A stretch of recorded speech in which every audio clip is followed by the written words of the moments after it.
아멘. 너희는 이전 일을 기억하지 말며 옛날 일을 생각하지 말라.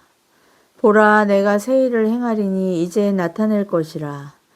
너희가 그것을 알지 못하겠느냐? 반드시 내가 광야의 길을 사막의 강을 내리니. 아멘.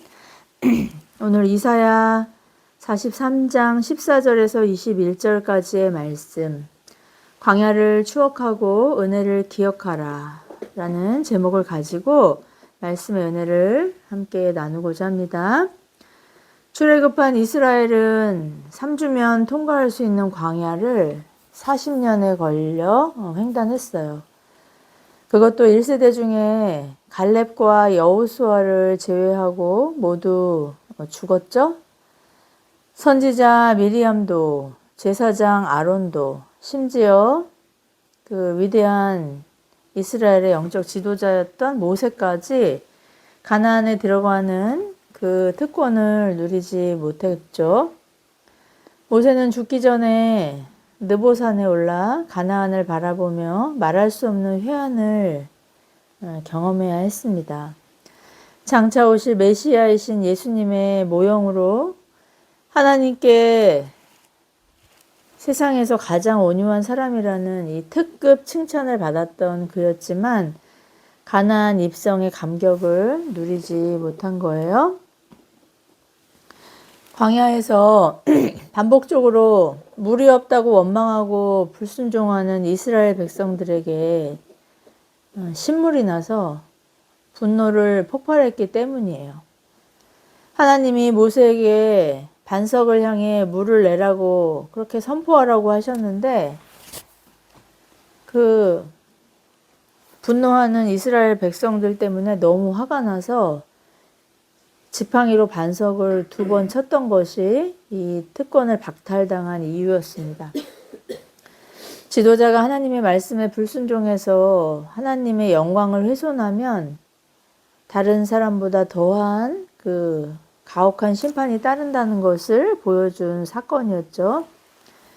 그는 80의 노구에 40년 동안 틈만 나면 노예 근성으로 불평과 원망과 반역을 습관처럼 일삼던 이 출애굽 백성들에게 단 한 번 화를 표출했던 것인데 그것의 대가치고는 너무나 가혹해 보이는 징계였습니다.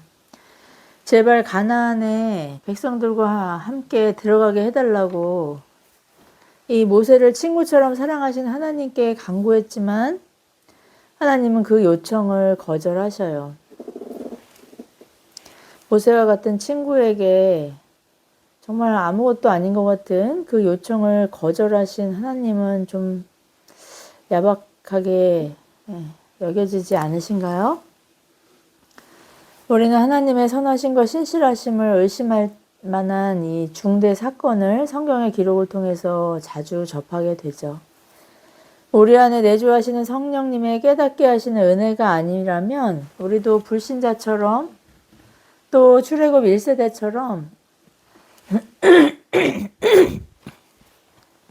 택하신 선민이라고 하지만 하나님을 그릇 평가하는 시험에서 자유로울 수 없습니다.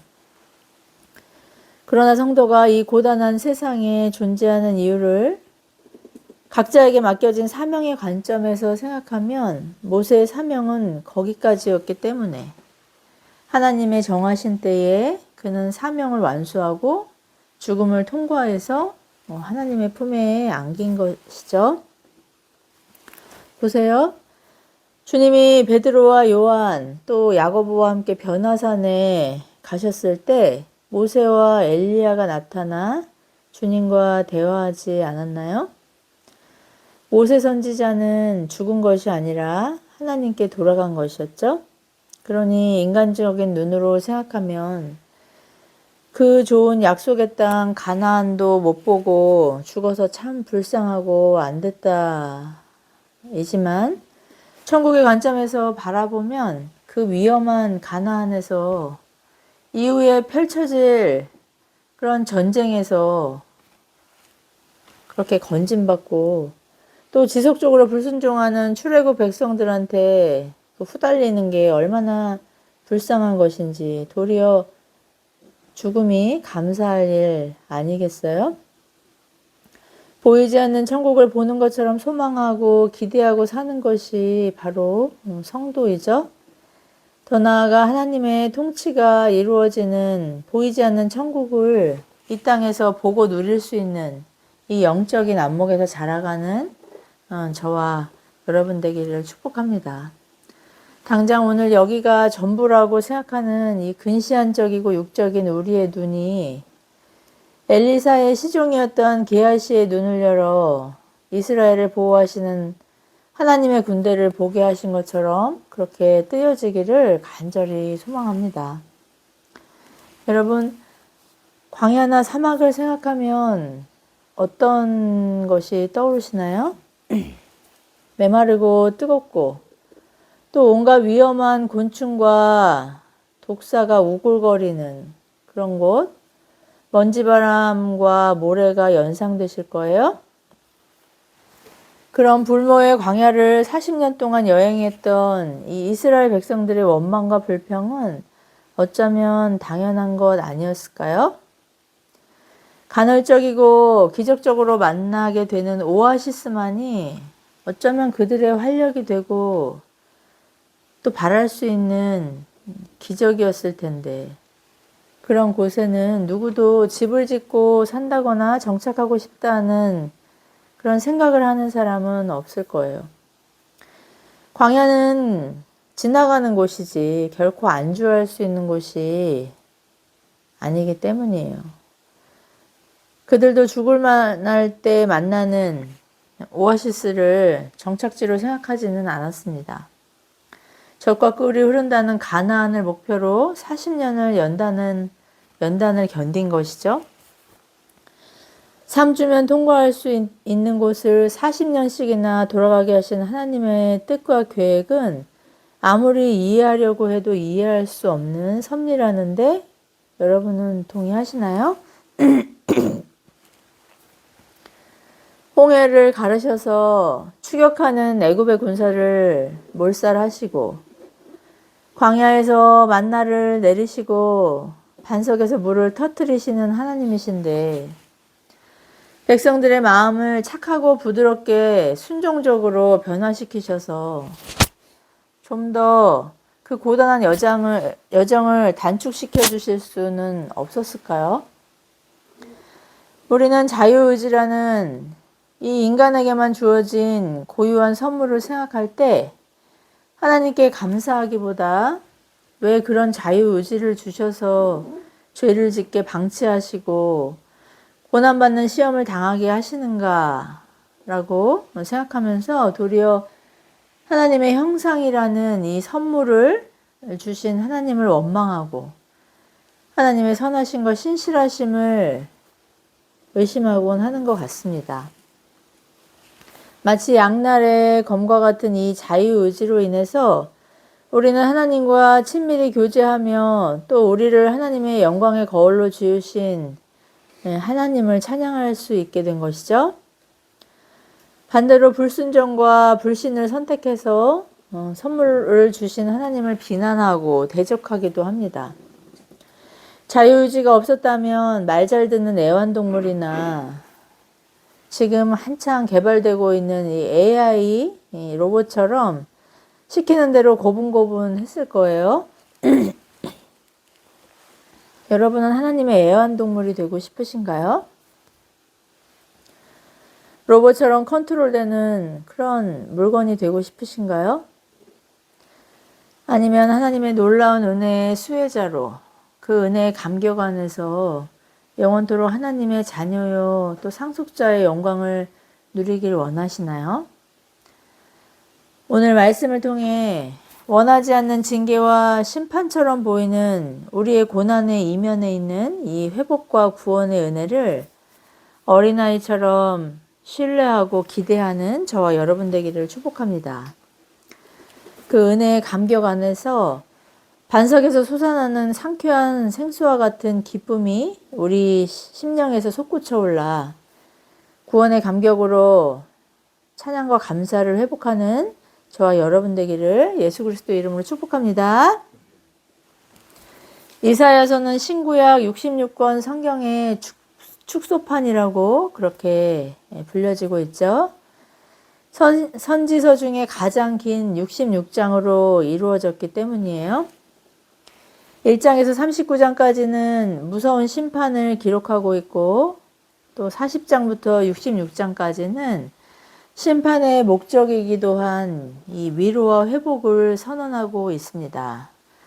오늘 본문이 포함된 43장의 주제는 바로 구원의 약속이에요. 이사야 선지자는 우상 숭배와 불순종으로 하나님께 심판받아 아수르에 멸망당한 그 북이스라엘에 이어 바벨론에 의해 멸망당하고, 또 장차 이 페르시아의 고레스 왕에 의해 이 포로들이 귀환하게 될 라뮤다의 하나님의 구원을 선포하고 있습니다. 두려운 심판과 멸망을 예언하면서도 그 심판의 누더기에 감싸여진 이 치유와 회복의 선물을 선포하고 있는 것이죠. 그 회복은 이전에 그들이 당했던 감당할 수 없는 슬픔과 고통을 상쇄하고도 남는 엄청난 은혜의 역사임을 선언하고 있어요. 광야에 길을 내시고 사막에 강을 흐르게 하시던 이 출애굽의 기적이 다시 멸망한 라뮤다에 복귀될 것과 그전과는 비교할 수 없는 회복으로 증거될 것이라고 선언하면서 두려움 가운데, 또 이 이사야 선지자의 예언을 신뢰하지 못하고 적대적으로 그렇게 반응하는 백성들에게 이 위로의 말씀을 선포하고 있는 것이죠. 여러분은 우리에게 계시된 하나님의 말씀인 성경을 통해, 또 말씀을 깨닫게 하시는 이 성령의 조명하심을 통해 하나님은 신실하시고 선하시다는 것을 믿으시나요? 예레미야 선지자를 통해서도 예레미야 29장에서 말씀하셨듯이 하나님이 주시는 모든 것은 마치 재앙처럼 보이고 또 징벌처럼 보이는 그런 죽을 만큼 쓴 약과 같은 것일지라도, 또 항암 치료를 위해 방사선이나 그 약들이 우리의 몸에 심각한 부작용을 일으켜서 머리털이 빠지고 또 밥도 못 먹고 심각하게 체중이 감소하는, 정말 죽을 것 같은 그런 고통을 맛보게 된다고 할지라도 결국 우리 고난의 최종 목표는 치유와 회복이라는 것을 항상 신뢰하고 또 기대하고 기억할 수 있는 저와 여러분 되기를 축복합니다. 우리가 평안할 때는 이런 확신 가운데 신앙생활하는 것이 하나도 어렵지 않아요. 그러나 생각지 못한 상황과 원치 않는 고난에 직면하면 당장 통장에 잔고가 0에서 마이너스를 그렇게 찍는 것을 볼 때면 제일 먼저 드는 생각이 내가 무슨 벌 받을 짓을 했나 하는 그런 분노와 또 두려움 아닐까요? 그 다음이 그래 나는 벌 받을 짓을 했어. 당해도 싸. 뭐 이런 것이거나, 거기서 더 나가면 내가 뭘 그렇게 잘못했다고, 나보다 더한 사람들도 있는데 나만 이런 벌을 받나 하는 생각 아닐까요? 인광보와 자업자득의 관성에서 자유롭지 못한 우리임을 고난 가운데 발견하게 됩니다. 예배와 헌신도 어떤 때는 벌받지 않으려는 것이 교묘한 동기일 수도 있어요. 소유하고 누리고 있는 것을 빼앗길까 봐, 또 잃어버리지 않기 위해서 이만큼은 해야 한다는 의무감일 수도 있죠.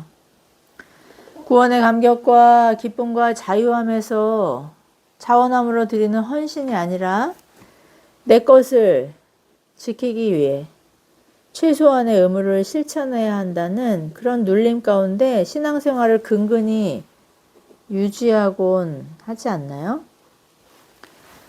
그나마 이건 좀 나은 것이고, 나르시스트 같은 인격장애를 갖고 있는 사람들은 내가 뭘 그렇게 잘못했다고 나한테 이런 시련을 주느냐고 이를 바득바득 갈면서 하나님과 또 동료들을 원망하고 불평하면서 하나님은 날 사랑하시지 않는다고 날 버리신 거라고 대놓고 비뚤어지곤 하는 것이 우리 인생의 광야 여정의 습관적인 패턴이라고 생각되는데 여러분은 동의하시나요? 딸아이가 섬기는 유아부에 엄청 순하고 다정한 아이가 있어요. 매주 그 아이와 함께한 사진들, 영상을 딸아이가 저한테 이렇게 공유해주곤 하는데 그 아이의 형은 상남자 스타일이었는데 이 동생인 이 아이는 여자아이처럼 다정하고 애교가 많아서 저희 딸이 정말 많이 예뻐했습니다. 그런데 이번에 셋째로 여동생이 태어난 거예요. 여동생이 태어나서 한 달 된 가정으로 신방을 갔는데 평소에 알던 그 아이는 어디 가고 눈을 세모나게 뜨면서 고집을 부리고 심술을 부리는 아이를 보고 딸아이가 충격을 받았다고 해요. 이제껏 본 적 없는 너무나 그 앙칼진 모습에 많이 놀랐다고 하더라고요. 아마 여동생에게 모든 가족의 관심이 쏠리고 자기가 독차지하던 이 엄마의 사랑을 여동생에게 빼앗겼다고 생각해서 그런 것 같아요. 비록 표현 방법에서 차이가 있을 수 있지만 엄마 아빠의 사랑은 여전할 거예요. 바라던 딸이 생겼다고 그 아이를, 이 둘째 아이를 사랑하는 부모의 마음이 사랑하지 않는 마음으로 변질된 것은 아니잖아요. 그런데 이 아이는 엄마 아빠가 전처럼 자기를 대하지 않으니까 부모가 더 이상 자기를 사랑하지 않는다고 오해하고 반항하게 된 것이죠. 결국 겪어야 하는 성장통이고 오빠로서 동생을 돌보고 또 부모를 돕는 성숙한 가족의 일원으로 성장하기 위한 광야의 여정에 들어간 것이라고 생각하게 돼요. 하나님의 언약은 절대로 계약이 아닙니다. 계약이란 쌍방의 합의하에 이익을 추구하는 거래잖아요. 그러나 하나님의 언약은 언제나 주권적이고 일방적이게 하나님께 손해인 불평등한 조약이죠. 에덴 동산을 공짜로, 그것도 통째로 주신 것도, 하나님과 교제하는 특권을 받은 것도, 왕같은 통치의 대리자로, 하나님을 예배하는 제사장으로, 하나님 나라의 상속자의 지위를 받은 것도 우리의 실력과 자격과는 상관없이 하나님이 그냥 거저 주신 벼락 선물이라는 것을 우리는 성경을 통해 깨닫게 됩니다.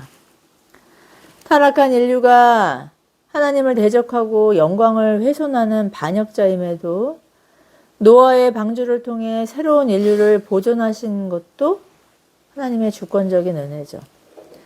아브라함을 통해 우상 숭배자들 중 그와 그의 가정을 통해 제사장의 직분을 유지하게 하신 것도, 그리고 애굽의 노예민족, 어떻게 보면 거지 민족 같은 그 이스라엘 백성을 강권적으로 구원하신 것도 모두 전적인 하나님 편에서의 불평등한 조약이었어요.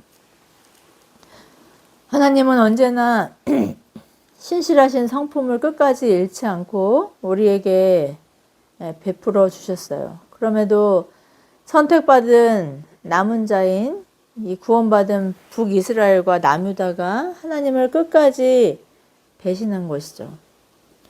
모르고 우상을 숭배하는 이방인보다 알면서 교묘하게 안 그런 척하는 이중성이 더 가증스러운 거 아닐까요? 우리가 불륜 막장 드라마를 눈이 새빨개지도록 광기를 투사하면서까지 중독적으로 소비하는 이유가 무엇일까요? 환승연애니 양다리를 걸친 남녀를 보면서 배신당한 주인공의 복수심이 그대로 투사되는 이유가 무엇일까요? 이처럼 배신감이란 하나님의 성품을 반영해야 할 인간이 느끼는 최악의 고통이기 때문이에요. 예수님께서도 육적인 간음을 통해 영적인 간음이 우상숭배를 정죄하신 이유가 여기 있는 것이죠. 형식적이고 위선적인 종교 행위를 예배로 위장했기 때문에 이스라엘은 끝내 심판을 당한 것입니다.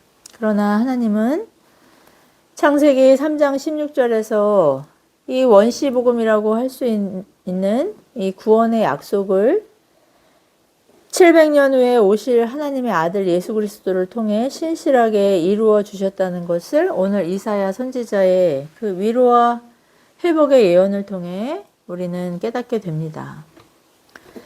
풀무불 같은 견디기 불가능해 보이는 고난 중에도 성도가 소망을 잃지 않고 기쁨과 감격 가운데 찬양할 수 있는 그 이유는 바로 하나님의 이 신실하신 위로를 깨달았을 때이죠. 우리는 당장 1시간 뒤도 내일도 알 수 없는 정말 한계를 가진 그런 인간이고, 우리가 만나는 현재적인 고난을 통해서 우리가 이렇게 무지하고 무능하다는 것을 비로소 각성하게 되죠. 그러나 이 광야와 사막 같은 고난의 행군이 추억이 되고 감사의 이유가 될 수 있는 것은 바로 이 광야는 우리가 머무는 곳이 아니라 지나치는 곳이기 때문이에요. 성도뿐만 아니라 인간도, 그리고 인류의 타락으로 함께 고통하는 이 피조세계도 이 세상에서는 누구나 거쳐가야 하는 이 원치 않는 고난의 여정을 그렇게 지나고 있지만, 성도가 광야조차 아름답다고 찬양할 수 있는 이유가 무엇일까요? 바로 이 광야에서도 말씀의 장막을 치고 하나님을 만날 수 있고 또 기도할 수 있고, 무엇보다 중심의 예배를 통해 하나님을 찬양할 수 있기 때문입니다. 한옥 목사님의 폭풍 속의 은혜라는 책에서 본 예화입니다. 찬송가 내 평생에 가는 길을 아시죠, 여러분? 이 내 평생 가는 길을 작사한 분은 사랑하는 아내와 딸들과 여행을 하려고 그렇게 계획하고 본인보다 하루 먼저 그 유람선에 아내와 세 딸을 태워 보냈다고 해요. 그런데 풍랑으로 배가 전복이 되어서 세 딸들이 죽고 아내만 살아 돌아왔다고 해요. 자식은 모두 죽었는데 부모는 살았다는 그 자책감과 신실하신 하나님의 선하심을 의심하는 그런 감당할 수 없는 슬픔 가운데 그 슬픔을 극복하게 하시는 성령님이 주시는 그런 평안을 맛보고 바로 이 곡을 작사했다고 합니다. 우리가 위로받고 애창하는 이 놀라운 은혜의 찬양은 광야와 폭풍 속에서도 함께 하시는 하나님의 은혜를 경험한 성도의 고백이자 그 노래라는 것을 우리는 깨닫게 되죠. 성도에게 주신 특권이 무엇입니까? 절망 가운데 긍정적인 마인드를 유지하면서 씩씩하게 열심히 사는 것일까요? 여러분, 그럴 수도 있어요. 그러나 그건 하나님을 모르는 세상 사람들도 가능한 정신 승리예요. 성도에게 주신 놀라운 은혜의 특권은 바로 마태복음 14장에 그 베드로와 제자들처럼 폭풍 같은 고난의 때에도 우리의 마음을 잔잔하고 고요하게 주장하셔서 내가 있으니 두려워하지 말라고 말씀하시는 주님의 음성을 들을 수 있는 것이에요. 그리고 바다를 고요하게 하시는 주님을 내 인생의 배에 영접하고 하나님의 영광을 찬송할 수 있는 것이죠. 이건 세상이 감당할 수도 또 따라할 수도 흉내낼 수도 없는 특권이자 우리가 목숨을 걸고 그 사수해야 하는 정말 빼앗길 수 없는 보물이라는 것을 깨달을 수 있는 저와 여러분 되길 바랍니다. 자신의 모든 소유를 팔아서라도 소유하고 싶은 이 세상이 부러워하는 보화이자 선물임을 말씀을 통해 기억할 수 있는 저와 여러분 되길 축복합니다. 이 은혜를 기억할 때 우리는 광야에서도 하나님을 예배하고 폭풍 속에서도 우리의 삶에 개입하셔서 그 폭풍을 잠잠케 하시기 위해 무리를 걸어오시는 주님을 만날 수 있습니다. 베드로처럼 호기롭게 주님을 따라 무리를 걷다가도 금세 폭풍의 두려움에 눌려 물에 빠져 허우적거리기도 하지만 그런 우리를 절대로 버리거나 냉담하게 방관하지 않으시고 우리를 즉시 건지시는 주님이 전능하신 하나님이심을 삶으로 고백하는 찬양과 순종을 이루게 되는 것이죠. 사랑하는 성도 여러분, 고난 중에 계신가요? 더욱 간절히 기도하시기 바랍니다. 여기까지 인도하신 하나님의 은혜를 기도 가운데 찬양하길 축복해요. 형통 중에 계신가요? 받은 바 은혜의 감격을 나눔과 섬김으로 고백할 수 있길 축복합니다.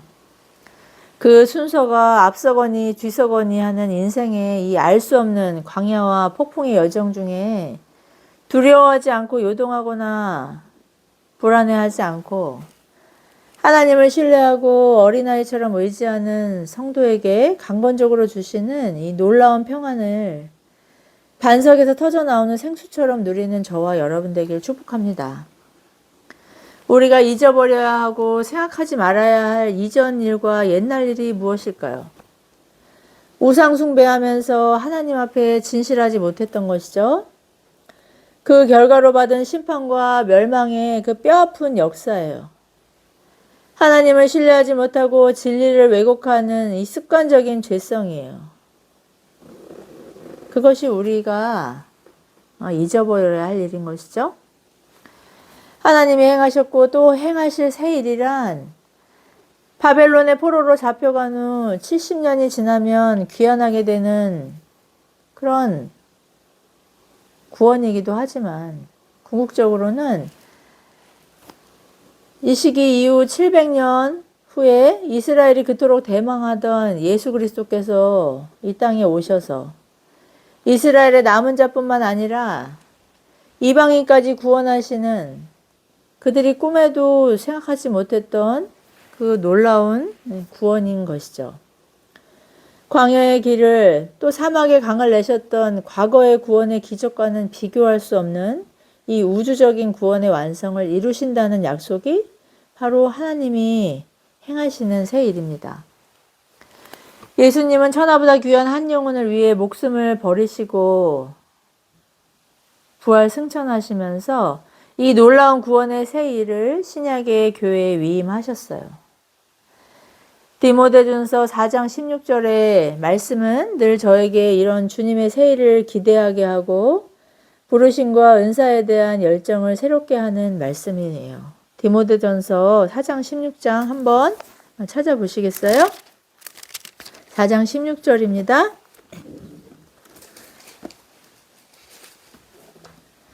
우리 함께 4장 16절 함께 합독해 볼까요?